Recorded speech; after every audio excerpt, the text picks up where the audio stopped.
previous night, just before you actually had to lead the contingent, was there an internal dialogue in trying to deal with the pressure and the nerves? I'm sure that's part of it. Oh, yes, definitely. I almost had a nervous breakdown thinking that, I actually didn't realize I was going to be the first woman marching on the foreign land until, that moment when I realized I almost had a nervous breakdown. I'm like, oh, wow, this is news to me. But yes, of course, my training and the way we've been preparing for that parade for almost about a month or so, it put me in a place where, come what may, I have done this before, so I can do it. So that is a confidence I could carry with myself, and I always, as always, I had the support of my contingent. So when you have the support and when you have the might and you have your own strength, nothing is unbeatable. So that is the message that we wanted to deliver, and it was delivered in the right sense, It I was believe. delivered across the country and Yeah. across the world, people who were watching. Ladies and gentlemen, a big round of applause for Thank squad you leader so much. Reddy for leading the Indian contingent. But that was on the ground. Yeah. What about up in the air when you're actually flying? What has that internal dialogue been, and what's the external dialogue also been? When you actually started to fly, what was the reaction and the response? So my dream has always been to fly, and when I was going to join the Air Force, I realized what better way to do it than to don the uniform, the pride, the respect, and fly for the nation. So that's how I entered the forces, and I chose to be a helicopter pilot because I wanted to be in close connect with all my troops and all humans on ground, because that is what helicopters finally do. You provide aid. You provide aid to the forward forces. You also provide aid to our civil countrymen Yeah. whenever they need rescue. So that has been the highlight moment of my career. Every time, I was able to help our troops with logistic support or any kind of support, and they send you back definitely with a box of fruits, if nothing, from the forward post as well. Yeah. Coming back, landing in the base and looking at those boxes, it used to it used to make me teary-eyed. When they had no resources, they had to thank you somehow because you Absolutely. provided something to them. So those moments are definitely something that I've lived for. And also when I could, in my own capacity, provide some rescue mission, some assistance to the rescue missions during Yeah. the flood reliefs and all that. So people used to come literally thank you. I mean, Yeah. that feels like a really important moment and the most, the highlight of my career, I would say. Absolutely. So, yeah. And fruits as a way of expressing gratitude. What can be better than that? But Dr. Seema Rao, let me come to you. Again, for those of you who may not be familiar with Dr. Rao's work, she's often called the Wonder Woman. She has many firsts to her credit. She is India's first female Special Forces trainer, having trained the Special Forces for over 2 decades, and she's an expert in close quarter combat. Dr. Rao, I want to understand from you, what made you want to do this, and what has the learning and the lesson been for you over the past 2 decades of doing this? Well, let me start by saying that destiny had something really different for me. I started as a doctor, but eventually destiny took me to training commandos of the Indian forces. It's been a 25-year-long journey, and a journey, I should say, of glory and strife. I've had to work hard on my physical prowess because, after all, standing in front of highly trained and skilled commandos is no joke. But when I had to, teach them certain techniques, it was obviously a challenge to me. But I took it in my stride. Every day was a challenge, but I would hone up my skills, and I would see that I would give my best. And at the end of the day, when I would get the respect of those male trainees, I train men. So, so when I would get the respect of the male trainees, I think the male commandos, it was very satisfying to me because for me, this was a selfless service to the country. Yeah. And I was doing it because of probably the patriotic blood that ran through my veins. My dad was a freedom fighter. Nevertheless, I think it was a wonderful journey. Yeah. And I will never forget, the respect that I earned, the satisfaction that I gained out of training them in close quarter battle. We're going to see Dr. Rao show us what she's actually been doing over the past 25 years. So you'll see that in action in just a second. But Vice Admiral Arora, I want to get wrap-up comments from each one of you. what is it that you would like to say to young women who are watching, as I said, to parents who are watching as well, and to the armed forces to ensure that we do have a much more gender balanced organization going forward and people don't have to go through the challenges that you went through? Well, I would like to say one thing to all the young, women of our country and to the parents. Armed Forces is a wonderful organization. It gives so much of respect to the women. And I think if you ask me, I always say, even if I have to repeat my life, I would still go and join the Armed Forces. But I've got only one advice, I will say advice or whatever it may take. It gives you so much of respect and opportunities. At the same time, we should also remember, as a woman, that it's not only our privileges what we should be looking for, we should also remember our responsibilities. Yeah. So responsibilities towards the organization. We have to change, not change, get used to that life. It's very difficult for the organization to change according to your wish and will. Absolutely. So we should all get married into the organization, enjoy this thing. They are there to look after you. So you don't have to regret at all. And so you I would do wish everybody all the best, all the young girls who want to join armed forces. I will say they'll take you with an open arms, look after you, but you have to remember your responsibility. Absolutely. That is Sonal, what to say. very, very quickly, the one thing that you would like to say to people, once you already said don't hold yourself back, what else? You'll have to use the mic. I'll say within the organization, we must have more women at the right levels to give the right perspective of a woman's need. And as an organization, maybe at every level, there has to be a little more understanding of the requirements. As ma'am said, there can be different requirements at different times for a woman, but she has to put in her best. And she has to put in her double. And in police, when we were young, we got that lesson saying that you don't have any opportunity to fail, you know. Yeah.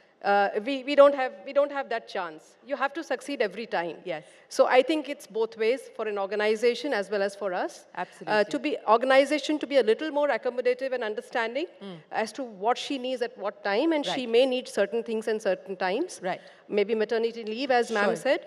But then when she comes back, yes, you are full on and you have to give in your best. Absolutely. Thank you. Colonel Qureshi. Would you like to give me a message to the kids? Yes. I would like to give you a few rules for the kids, especially new generation baby boomers. Remember, whatever you do, nation should be first and selfless service. Secondly, be bold, brave, and dynamic. Be disciplined. Be courageous. Have your own legacy. Create your own destiny. Manage time. Every one of us 24 hours.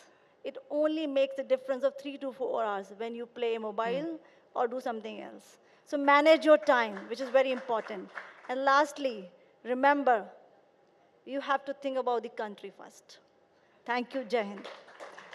Squad Leader Reddy, your message. So yeah, I'm very thankful for my organization in a way that Indian Air Force has opened its door for all streams for women. So that way, if any young woman, any young girl wants to join the forces, I will say opportunities are plenty. Like, don't think that there's no opportunity. Even if it is not there, it will be made. If you have the determination, if you have the grit, it will be made. So if you want it, just go for it. Don't hold yourself back. Well, don't hold yourself back. Dr. Rao, I'm not going to let you speak. I'm going to get you to do something for us. But ladies and gentlemen, a big round of applause and a big salute to each one of them for joining us here this evening. Thank you so very much for showing us what a life in the forces is and what the opportunities are for women who are looking at a career in the forces. Thank you very, very much. Ladies and gentlemen, a big round of applause. Dr. Rao, I would request you to stay on because we're now going to see her in action. Absolutely. Thank you so much for that. Shereen, I'd also request you to felicitate all the ladies here on the stage.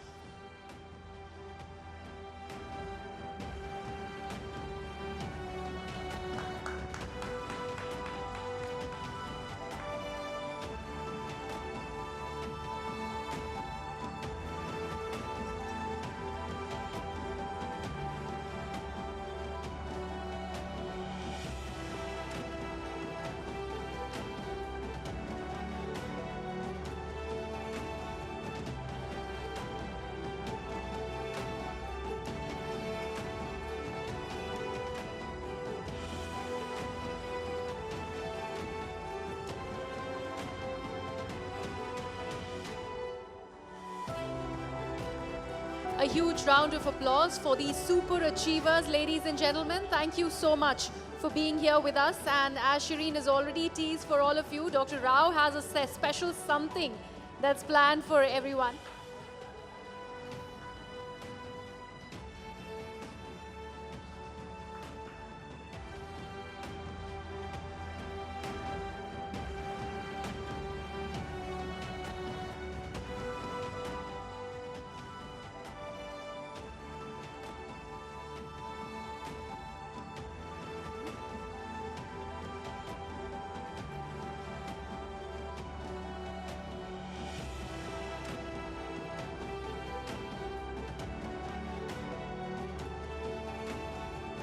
Ladies and gentlemen, fasten your seatbelts because what you are about to see now is going to be very exciting stuff. Dr. Rao is coming out. She's just getting out of her panel clothes and getting into her combat gear. So she's going to be giving us a very brief demonstration of what close combat is really about. So you don't want to miss this. Please do take your seats while we get Dr. Rao back out and we clear the stage so that she can do what she does and what she's been doing for over 25 years, ladies and gentlemen. As we pointed out, she is the first woman who has trained the special forces, and she's going to be showing us what she does. Dr. Rao, if you're ready, we're ready for you. Yeah, sure. Come on.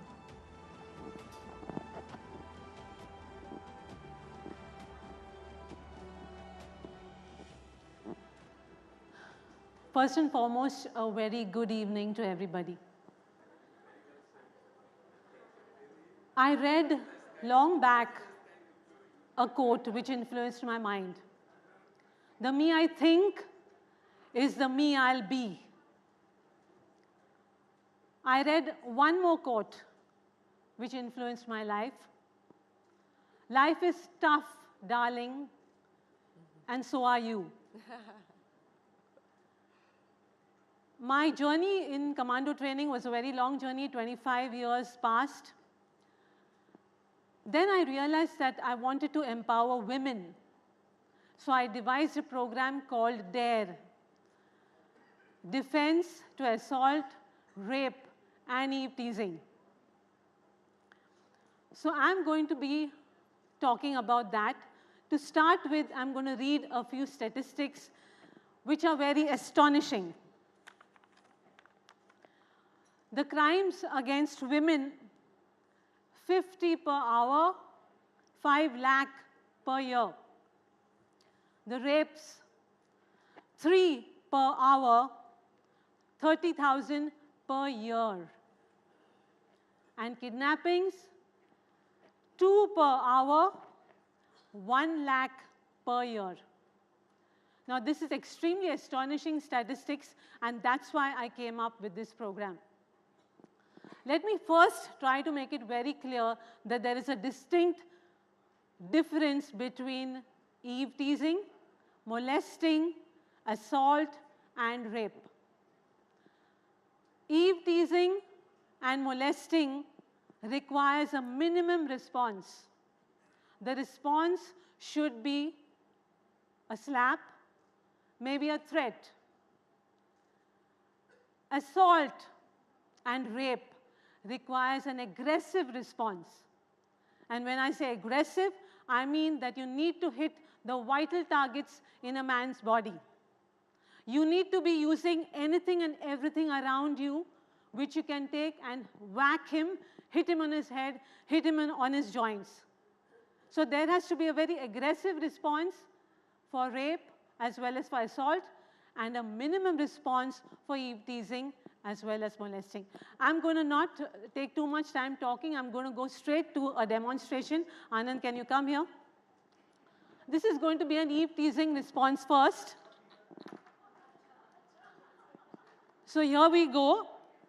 I'm walking on the street.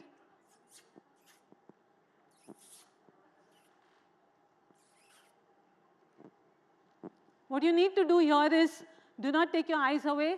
Do not stare too long. Just give him a firm look and move away. The second thing, we go on to, what's the next one? Lewd gestures is the second thing. So I pass from here again. Baby doll हाँ miss India figure है No, beautiful no, stop. And move past. The third response is grabbing the wrist. Baby आती क्या खंडाला चल आना No, police को बुलाऊंगी. Bus. And you move away. Now we go on to the next response, that is to, can you tell me, Anand, what it is? To an assault. It's going to be a demonstration on vital strikes, the vital areas in the body. So the first is the eyes. Flick the eyes, hit hard. The second one being the nose. Hit the nose with the palm heel. Third one being the ears. Here. It can cause the eardrum to break. The next one is the throat. So I squeeze here the throat. In this case, one finger in the notch, the other one on the Adam's apple, and I squeeze hard. The next would be the groin.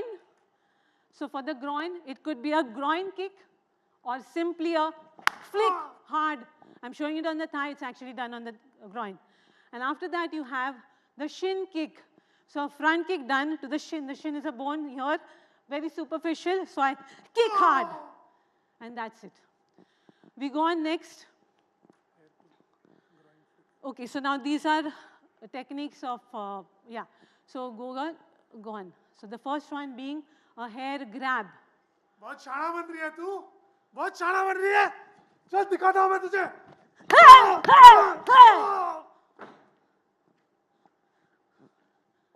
What's the next one?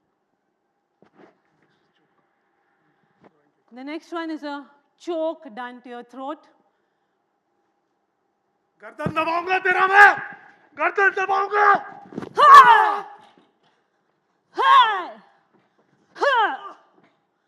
Stand up. The next one. This is a slap. चले शाना बन रही है So you keep slapping him to submission. Next one. Okay. The next thing that we're covering up is molestation. Here in this case, first thing, groping the breast, very common.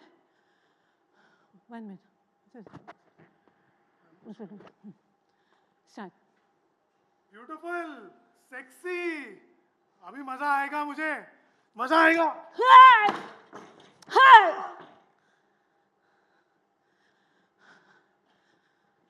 You have to push the hand away and attack. Next one. Circular swoop. So I'm standing here. ओ sexy baby doll चल ना मेरे साथ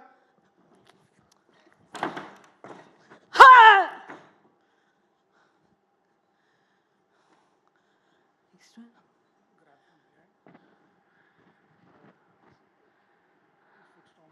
Okay.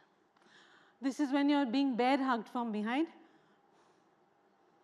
चलो darling चलो मेरे साथ The hands are trapped.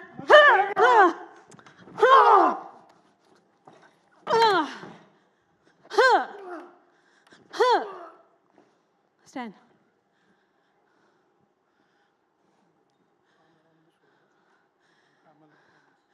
Okay. This way. I'm walking. Come on. Darling चल ना पिक्चर देखेंगे साथ में चलो darling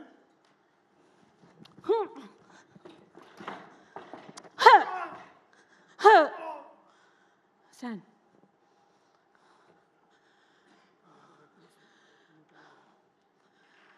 I'm also going to be talking about how to respond to rape, but that will be after some time. We go on to a weapon. Now first, let me just give you a short talk on how to deal with a weapon. You have a weapon which is a blunt weapon or a sharp weapon. A blunt weapon can be a bait and stick. A sharp weapon can be a knife. The first thing that you need to understand is defensive or offensive. Defensive is you take anything that's close to you, a newspaper, maybe an empty bottle, or maybe a bag that you have, and the attacking hand has to be hit. ये चाकू देख, घुसा दूंगा अंदर, देख इसको. So I've used the newspaper on his wrist. Next one.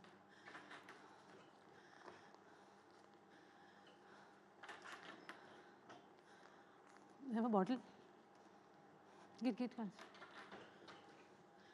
Now I'm going to be using an empty bottle. This is a stick. Okay. Sir फोड़ दूंगा तेरा मैं, सर फोड़ दूंगा. So you have to hit the wrist so that he drops the weapon. Go on next.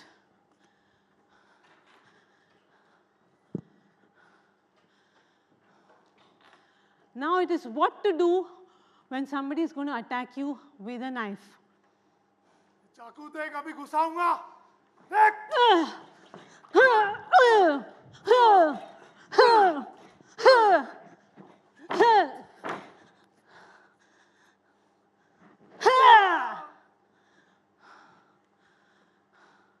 Next.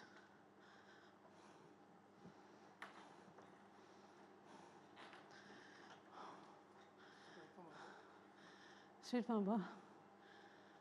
Sir फोड़ दूंगा तेरा मैं, सर फोड़ दूंगा.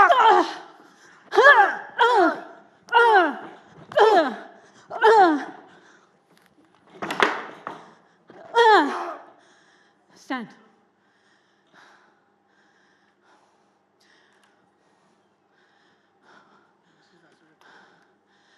Now let me talk about acid attacks. It's a very common situation these days. How do you deal with an acid attack?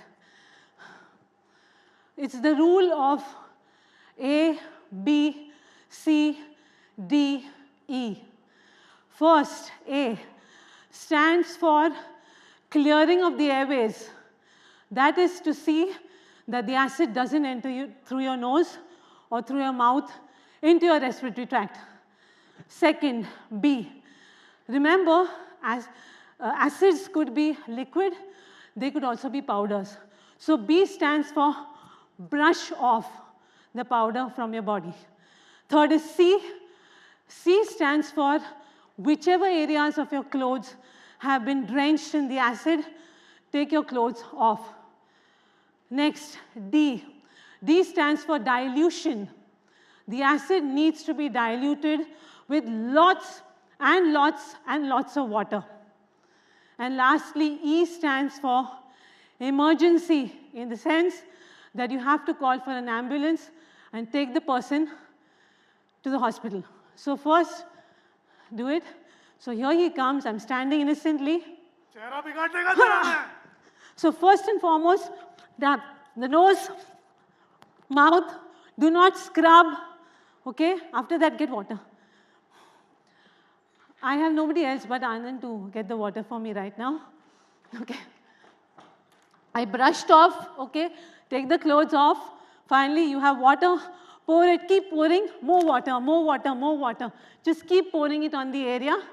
And finally, the last thing would be to go to the hospital. Okay, next. Now I will be going on to the rape sequence. So I need to get this off me.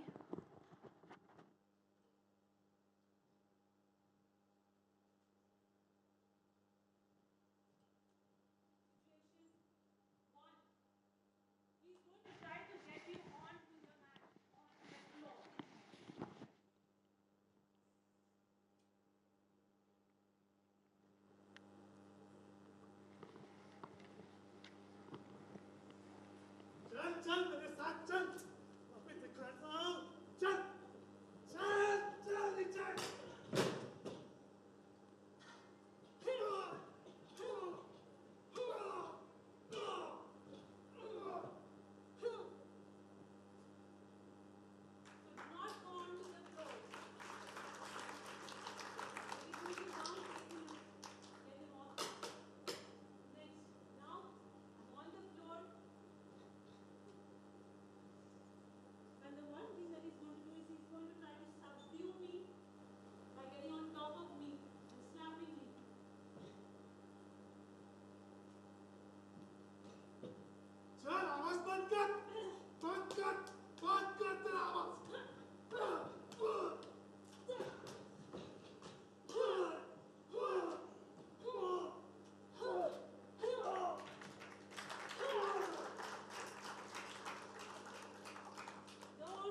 go unconscious there. We're going to squeeze the carotid arteries here and then move. Next.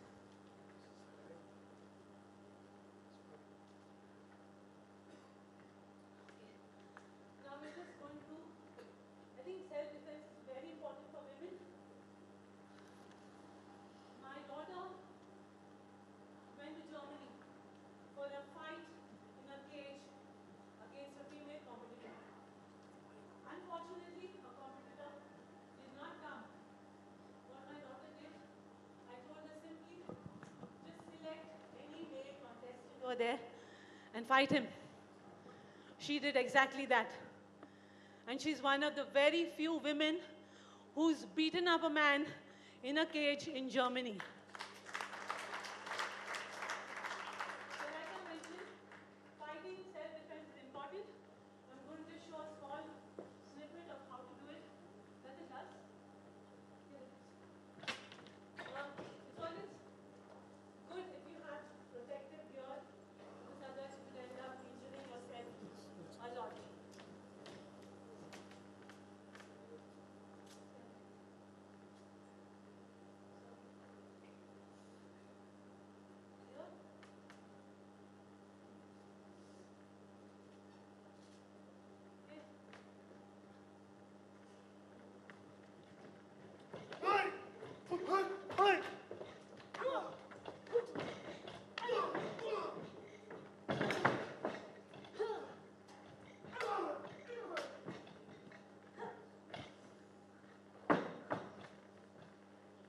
That's an elbow break. Pata hai kya?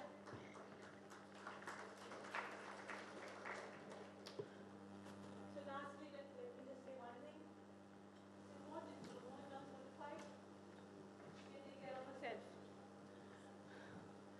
Also remember, to all the men here, never underestimate the power of a woman. To all the women here, together we stand strong. So be strong, do not feel victimized, and fight your best. Make the best of your life. You have one life. Do not get deterred by your gender. One last statement. Maya Angelou, an American civil activist, said once, I like to see a girl go out and hold the world by its lapels. Life is tough. You gotta kick ass. Dr. Rao, thank you so very much for demonstrating the power and the strength of a woman.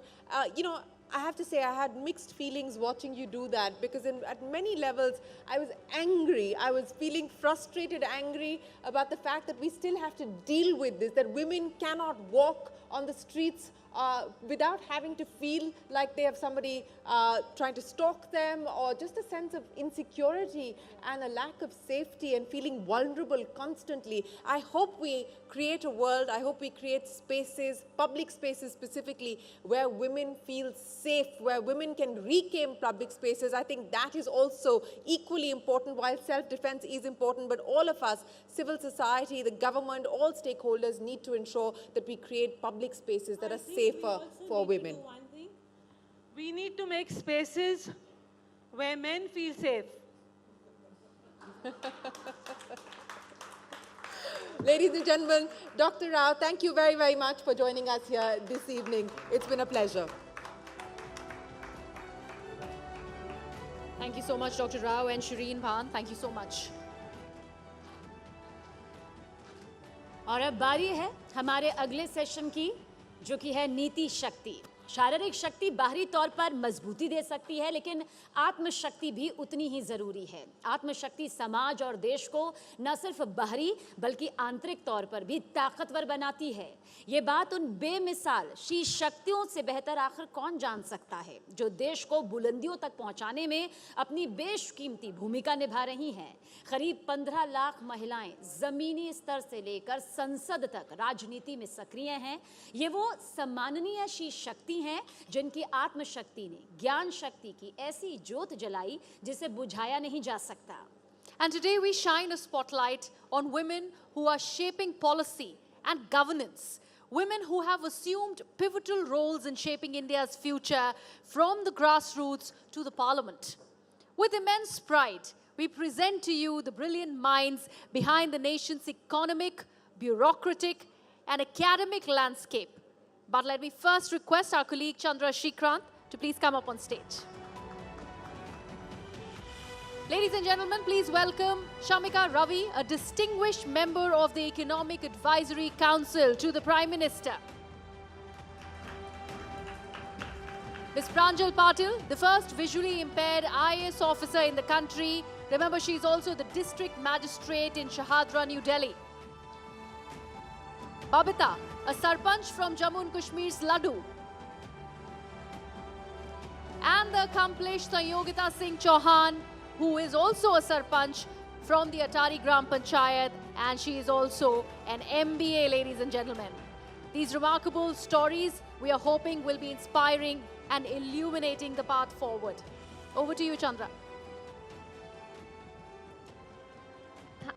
Thank you for that. What a day it's been. And, you know, I hope the previous session, it gave me a lot to think about and hopefully lessons in self-defense that I never have to use. But thank you all very much for joining us on this session on Niti Shakti, because it's vital that there are more women in policy-making roles at the grassroots level, at the upper echelons. You know, each of them has a very remarkable story as the anchors introduce them. I'm going to start with Pranjal Patil ji here, right here. She's an IAS officer, and you know what's remarkable is she's the country's first visually impaired IAS officer. She's currently the district magistrate for the Shahadra region in New Delhi. A huge round of applause for her. She's here, you know, by sheer grit and perseverance. She gave the UPSC exams twice, cleared it with a very good rank, and cleared it without any coaching at all. Pranjal, you know, share your experience with us. What motivated you to take up civil services? And, you know, how do you go about being a district magistrate? How did you go about being a sub-collector in your previous role at Thiruvananthapuram? Yeah, hi. Thank you so much for having me here. And I think all of us like have some ideas in our childhood that, you know, what our interest areas are. And we may not know it very clearly. So I was always inclined towards something social, and you know, history was also my favorite subject. So I always wanted to do something, and I really didn't know how to go about it. So only when I went to college, I got to know that there are something called civil services, and I felt that, oh, it's something little closer to what I want to do. And obviously, it's not like when I got to know, right away I started doing it, because some basic academic has to be pursued. So I did my college. Then for higher studies, I came to Delhi, to JNU to study. And only after my master's and MPhil, I could get that courage and conviction and time and enough understanding of you know, the exam and the preparation.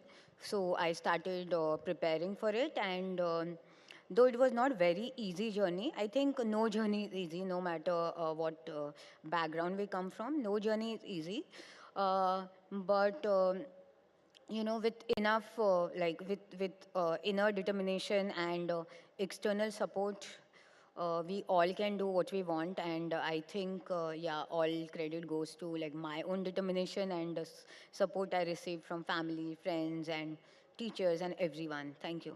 That's a very inspiring story. We also have two sarpanches or pradhans in our midst. Babita ji, who is a sarpanch, a Kashmiri Pandit, a sarpanch in Jammu and Kashmir, and Sanyogita Singh Chauhan ji, who is a sarpanch at Atari village in Lucknow. Babita ji, आप बताइए सरपंच कैसे बने आप और क्या अनुभव रहा है आप? सबसे पहले मेरा सबको नमस्कार. माइक इधर थोड़ा. हाँ. मैं सरपंच पुलवामा से हूँ. तो कैसे बनी, ये तो बहुत चुनौतियों का सामना करना पड़ा, क्योंकि हम विस्थापित लोग हैं। रामचंद्र जी का 14 साल का वनवास खत्म हो गया, बट हमारा वनवास अभी खत्म नहीं हुआ। तो उस चुनौती का सामना शुरुआत हमने की, कश्मीरी पंडितों ने की। हम दोबारा से कश्मीर गए और इलेक्शन में उतरे, क्योंकि उस टाइम क्या था कि सभी पार्टियों ने चुनाव लड़ने से इनकार कर दिया था। तो सबसे पहले सामना हमारा ही हुआ, क्योंकि खतरे में आगे हमने ही होना था। हमने सोचा कि हम लड़ेंगे इलेक्शन, तो हमने लड़ा, हम जीते। तो आज बहुत अच्छे से चल रही है हमारी सरपंची। आपको धमकी मिलती है पुलवामे में? देखिए, धमकियाँ, कश्मीर है तो धमकियाँ ना मिले तो वो तो हो ही नहीं सकता। घाटी है। अभी आपने सुना होगा, हमारे आर्मी ऑफिस कह रहे थे कि जब कश्मीर का आता है कि कश्मीर पोस्टिंग, ओ गॉड हो जाता है ना। तो चुनौतियों का सामना तो करना ही पड़ता है, और जब नारी शक्ति है तो फिर हमारे सामने चुनौती तो कोई नहीं है। सही बात है। हाँ। Sayogita ji, you're an MBA by training and then you decided to become a sarpanch at Atari village. आपके एक्सपीरियंस के बारे में बताइए, आपको इंटरेस्ट कैसे हुई पब्लिक पॉलिसी में, पॉलिटिक्स में? जी, नमस्कार सभी को। हम यूपी से हैं और लखनऊ डिस्ट्रिक्ट, मलिहाबाद तहसील लगती है, माल ब्लॉक, अटारी ग्राम panchayat. Malihabad mango belt, green belt घोषित है, और MBA करने के बाद एक 6 महीने ही जॉब कर पाए थे कि शादी हो गई, एक ब्रेक आ गया। और बचपन से ही मन था कुछ करने के लिए, और ग्रामीण विकास में शुरू से ही रुचि थी। रूरल इंडिया में, या हम लोगों का ननिहाल, ददिहाल सब गांव से जुड़ा था, तो गांव में काम करने की इच्छा बहुत थी। तो ससुराल में भी गांव से जुड़ाव था। शादी बिजनेस क्लास फैमिली में हुई, ज़मींदारों में हुई। हमारा गांव था, तो हमें इच्छा हुई कि हमें सरपंच बनना है, और सरपंच बन के गाँव की सेवा और आसपास के गांव में भी शिक्षा का भी एक जोत जलाना है, क्योंकि यूपी में लिटरेसी रेट बहुत कम है और पढ़े लिखे लोग ज़्यादातर शहर की ओर भागते हैं। तो ऐसा लगा कि गाँव की तरफ हम अगर काम करेंगे तो कुछ दे पाएंगे, कुछ कर पाएंगे, क्योंकि ये एक अनटैप्ड एरिया है। और यूपी में काम करना, जहाँ महिला प्रधान तो होती है पर काम प्रधान पति करते हैं। तो ये जो प्रधान पति का कल्चर है, ये चेंज करना था। एक रिवोल्यूशन मन में था, कि एक जुनून था कि कुछ करना है। तो ये चुनाव लड़े और चुनाव भारी संख्या में जीते। लोगों का समर्थन था और बहुत सारे वादे भी किए थे कि जो गांव में या आसपास के गांव में जो नहीं हुआ है वो करके दिखाएंगे। तो जब चुनाव जीतने के बाद एक बहुत बड़ी गांव में खुली बैठक का आयोजन किया, क्योंकि इससे पहले खुली बैठकें या महिला बैठक, वृद्ध बैठक या बाल बैठक, ऐसे कुछ कॉन्सेप्ट था ही नहीं कि कैसे कार्य योजना बनती है, कैसी बैठकें होती हैं। तो ऐसा, और वो भी महिला एक बैठक का आयोजन करे, क्योंकि पुरुष बैठक करते हैं और पुरुष ही पार्टिसिपेट करते हैं। क्योंकि गांव में ऐसा कल्चर होता है, पर्दा होता है, तो महिलाएं जल्दी आगे नहीं आती हैं। और क्योंकि ठाकुरों के परिवार से हैं, तो ठाकुरों में तो ज़्यादातर वो महिला का पीछे ही रहती हैं, घर के अंदर ही रहती हैं। तो ये कॉन्सेप्ट बदलना था, तो खुली बैठक करी, महिलाओं को ज़्यादातर करके बुलाया कि आप सब आइए, कि आपकी महिला प्रधान है और आपका प्रतिनिधित्व हम कर रहे हैं, और आपसे पूछ के हम कार्य योजना बनाएंगे, GPDP बनाएंगे कि आप गांव में क्या चाहती हैं, कैसा माहौल चाहती हैं। तो महिलाओं से उनसे उनकी राय ली, और उनके हिसाब से जो भी उन्होंने कहा कि पानी से संबंधित उनको जो चुनौतियां थीं उनके विषय में, या उनको उनकी सुरक्षा को लेके, सब चीज़ों को लेके हमने अपनी कार्य योजना साल भर की बनाई, और धीरे धीरे करके वो सब चीज़ें इम्प्लीमेंट करी। जो उन्होंने कहा वो हमने 2 साल में ही करके दिखाया। हमारे गाँव में पिछली प्रधानी में ऐसा सब कुछ नष्ट सा हो गया था, कुछ सब जर्जर भवन थे सारे सरकारी। तो हमने NM centre, health and wellness centre, अपने ग्राम पंचायत में 8 कमरों का पंचायत भवन, जो कि सपना था, 2 कमरों के पंचायत भवन होते थे, पानी की टंकी जल जीवन मिशन का वो चल रहा था, तो हम उसको अपने गांव में लेके आए, अपनी एजुकेशन का फ़ायदा गांव तक पहुंचाना था, तो और हर घर को नल से जोड़ा। जो हैंडपम्प के लिए या कुएं तक महिलाएं जाती थीं, तो वो सुविधा उनको दी। और अपने यहाँ जलाशय, क्योंकि उनको ऐसा था कि जल संरक्षण पे भी हमें काम करना था, तो आंगनवाड़ी केंद्रों में, पंचायत भवन में, स्कूलों में वाटर हार्वेस्टिंग कॉन्सेप्ट और जलाशयों का निर्माण किया। एक नहीं, 3 जलाशयों का उस पे काम किया और जल संरक्षण का काम अपने यहाँ किया। और महिलाओं को आत्मबल और साहस हमसे मिला। और आसपास के गांवों में भी ऐसा एक जज्बा जगा, क्योंकि हमारे आसपास के जो अटारी के आसपास 200-300 गांवों में ऐसी कोई महिला नहीं थी कि जो अपनी प्रधानी खुद कर रही थी। और उन प्रधानों के यूनियन के भी अध्यक्ष हम बने। और सब मेल, जब हम कोई भी बैठक करते थे प्रधानों की, तो सारे मेल प्रधान आते थे। 33% रिजर्वेशन था, पर महिला नहीं आती थी। तो उस बैठक को भी हम ही सब मेल के बीच में एक महिला प्रधान, और उन्होंने हमें अध्यक्ष के रूप में स्वीकार किया, तो ये बड़ी बात थी। उसके बाद सेल्फ हेल्प ग्रुप्स, जो स्वयं सहायता समूह, अपने गांव में 19 स्वयं सहायता समूह बनाए। उनको पशुपालन से, कृषि के कामों से, जो दुकान करना चाहते थे उनको उस चीज़ों से जोड़ा और उनको स्वावलंबी बनाया। Right. Huge round of applause for all the measures she's implemented as, Sarpanch. And I think she sort of saw it from a women's lens, right? The difficulties they have in terms of even fetching water. And she decided to do something about that. Shamika, you've had a very different arc compared to some of the women we've been speaking to. Has it been easier to break the glass ceiling in the world of economics and high finance? Because you have role models abroad, you have role models in India, from Janet Yellen to Christine Lagarde to Geeta Gopinath. And in India, you've had deputy governors of the RBI, leading bankers. How was your arc, to becoming a member of the Prime Minister's Economic Advisory Council? Well, first of all, I just want to introduce you to, the two ladies you just heard. There is a term we use in research. These are political entrepreneurs. You need these kind of people on the ground to bring about the change which you are envisioning. So, Amrit Kal ka jo aap baar sunte hain, I want to be a little forward-looking, Chandra. This is not going to happen on its own. It's not going to happen from Delhi. If this country has to emerge as a developed country, you need political entrepreneurs on the ground. Now, let me tell you a little bit, tying into my own story. I'm a professor of economics. I do research and I teach. And now I don't get much time to teach, but I do research. When I came back to India in 2004-05, I was doing work in development finance and other kinds of issues. But the more research I did in India, using Indian data, working with Indian institutions, I realized that any aspect of research, eventually gender does emerge. It was not like I went out looking for women's issues. But gender just emerges as a very important part of research and policy making in India.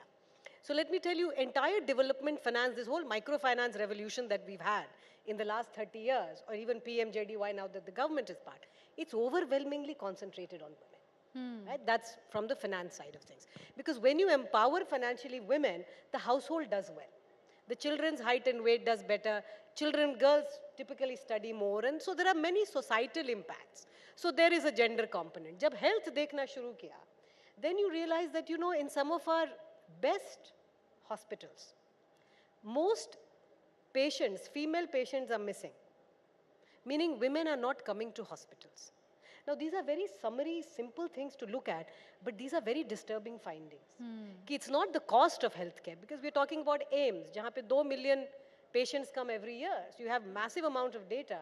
The minute you start looking at it, you realize, arey, women kahan hai?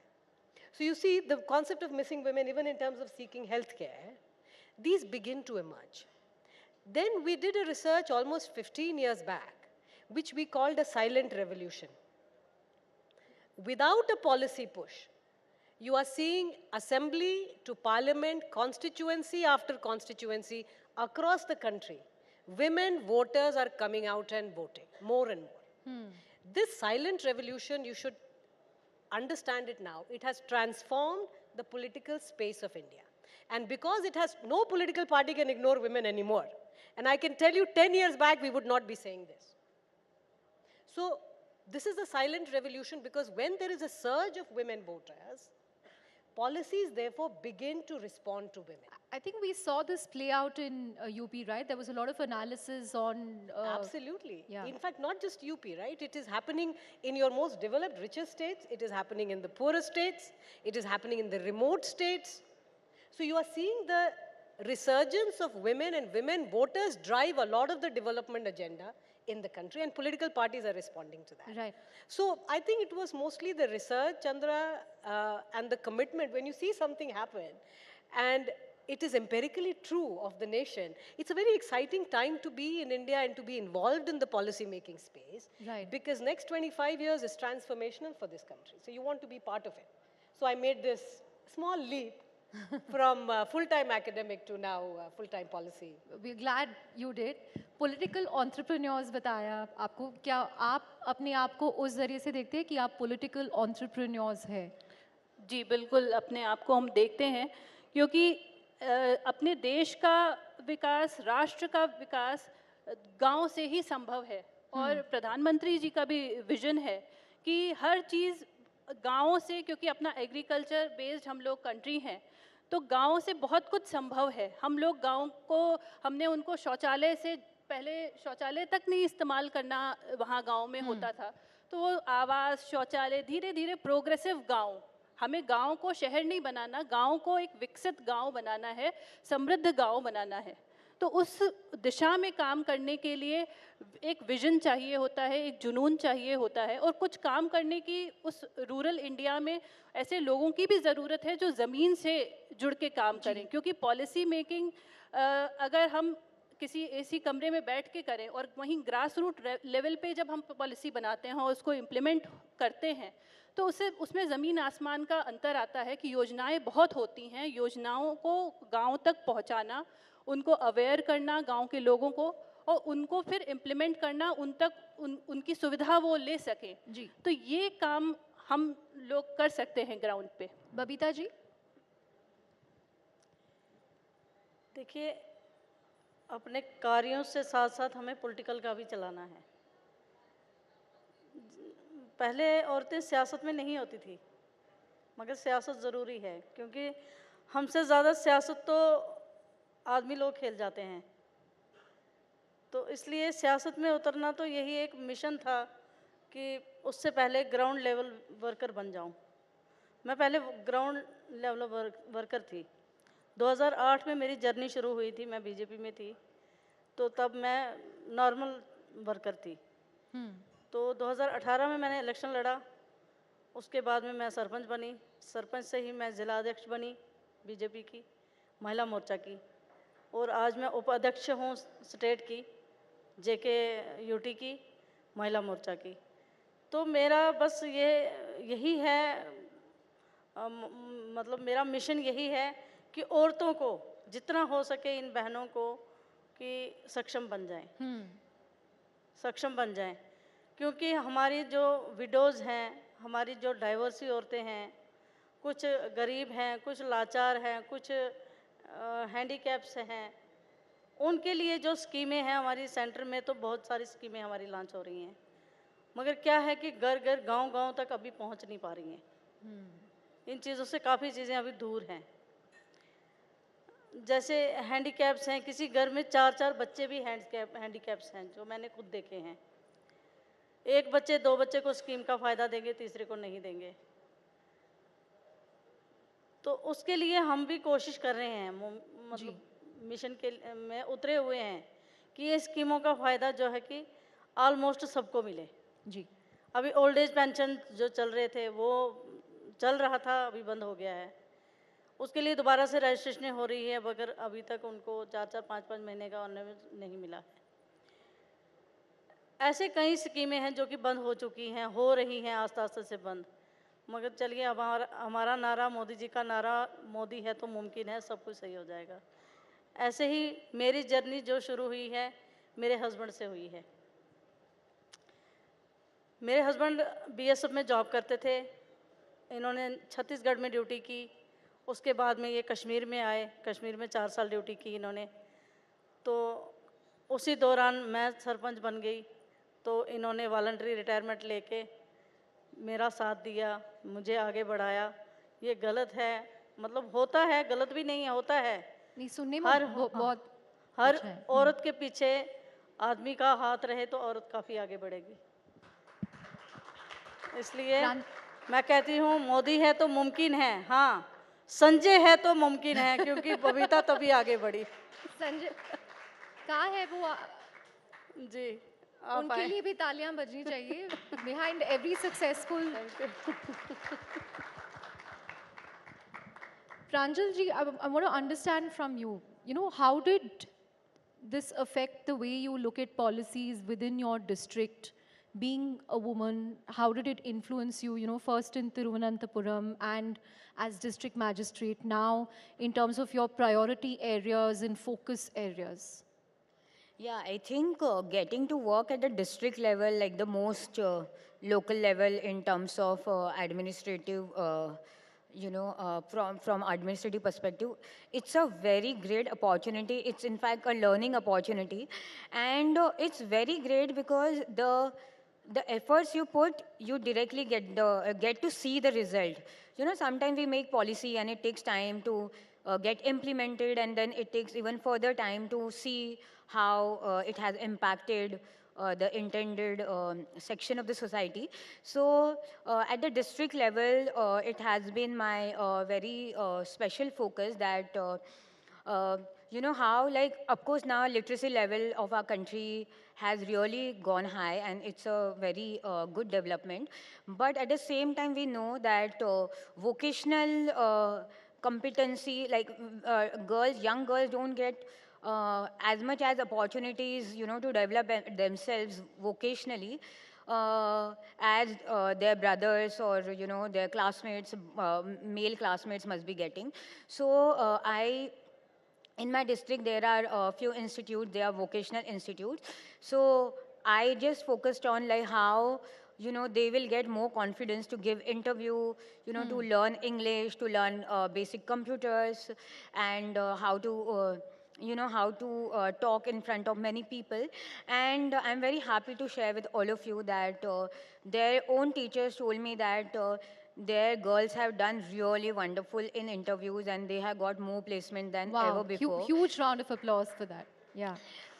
So, and even in other sections, so I have observed one thing that though now children are going to school, and that's a wonderful thing, but co-curricular activities and like an opportunity to learn like various forms of art is not available to all. Like it's still confined, learning dance, learning music, learning craft is still confined to a particular section of our society, which has, money and other resources. So we started in my district something called Raksha Shakti, my art, my empowerment. And through that, we are teaching dance to girls, and they are learning Odissi dance. And 2 months back, in the month of May, girls of my district, they performed on the stage along with national awardee winner dancers. Wow. And yes, and these accomplished dancers actually remark that these girls are not at all like first time, beginners. They are like already so smart, and their presence of mind is so good. So, and then also we are working on drugs. We are trying to we are promoting sports so that our children develop, team spirit, and they develop some purpose, some physical stamina, and they stay away from drugs. And in this way, there are many such initiatives we are able to take, and we can see direct results. So that's immense satisfaction to me and my team. Thank you. Right. Huge round of applause for that. In fact, I wish this is a discussion that we can stretch for some more time, because we're hearing so many brilliant examples of how governance, women at the helm of governance policy making, can play a huge role.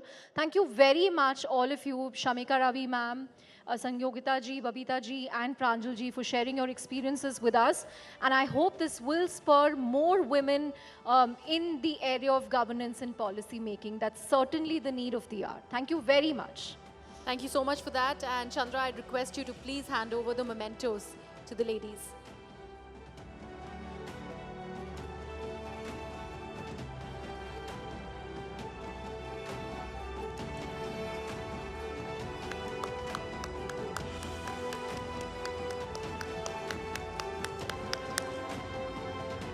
Ladies and gentlemen, a huge round of applause to these inspiring ladies, the Niti Shaktis.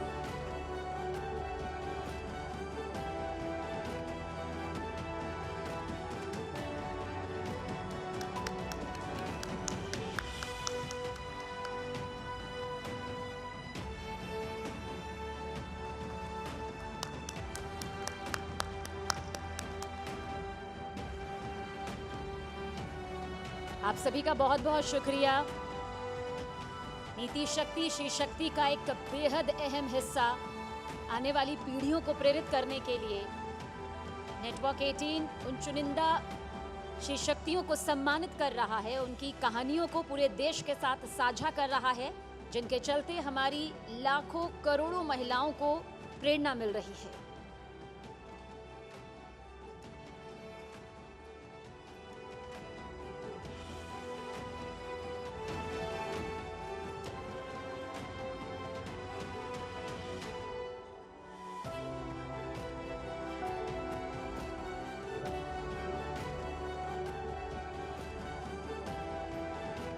नया Bharat cinema में श्री शक्ति को पहचानता है और उस पहचान का सम्मान भी करता है। हालांकि इस सम्मान के हकदार वो उस पल से ही हैं जब से छोटे और बड़े पर्दे की शुरुआत हुई। ये भी सबसे बड़ा सच रहा कि कोई भी कहानी बिना श्री शक्ति के कभी पूरी नहीं हुई। लेकिन बदलते वक्त के साथ श्री शक्ति ने उस नजरिए को भी बदलने में कामयाबी हासिल की, जिसमें उन्हें महज कहानी का हिस्सा माना जाता था, उसकी